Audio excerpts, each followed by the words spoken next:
क्या हद हो गई बिहार एसटीईटी रिजल्ट्स 2021।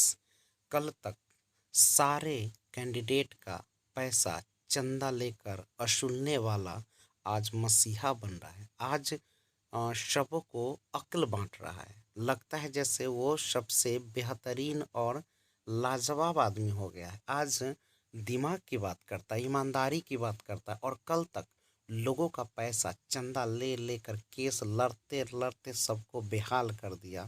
94,000 बहाली आज तक हुआ नहीं, और वो दूसरों को दुहाई दे रहा है कि जो क्वालिफाइड नहीं है, डिसक्वालिफाइड है, वो केस न लड़े, सब डिसमिस हो जाएगा।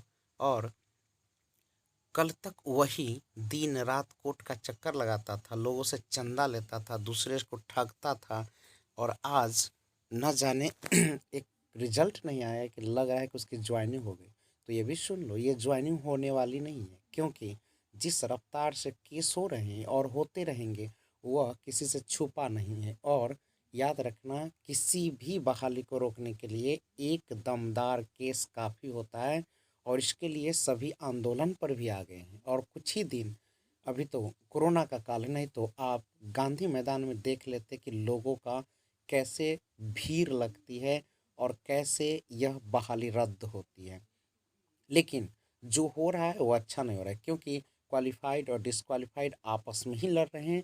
और क्वालिफाइड लोगों को लगता है कि शायद सारा अक्ल उनको ही आ गया है, और जो आज केस के लिए जा रहे हैं कोर्ट, उनको कहते हैं कि वो चंदा चोर है। और कल तक वो चोर थे, खुद चोर थे, दूसरे को नसीहत दे रहे। ये तो वही बातें हैं, जब जंगल में चुनाव आता है तो सियार अपने भेष को रंग कर और चुनाव को जीतने का प्रयास करता है। तो वही ये लोग बन चुके हैं। और आज रिजल्ट आने से इनको लगता है कि इनका ज्वाइनिंग हो जाएगा। जब 94,000 अभी तक लटका है 17 से, सिक्स चरण 2 साल 3 साल से लटका हुआ है, और ये 2019 का एग्ज़ाम 2021 में रिजल्ट आया है। तो आपको क्या लगता है कि आपकी बहाली हो जाएगी? तो आप हाथ में हाथ धर के अभी और 5 साल इंतज़ार कीजिए, अगले चुनाव का इंतज़ार कीजिए। और ये मंशा आप नहीं समझ रहे हैं, और आपस में ही क्वालिफाइड डिस्क्वालिफाइड जो लड़ रहे हो, जो सरकार चाहती है वो पूर्ण हो रही है।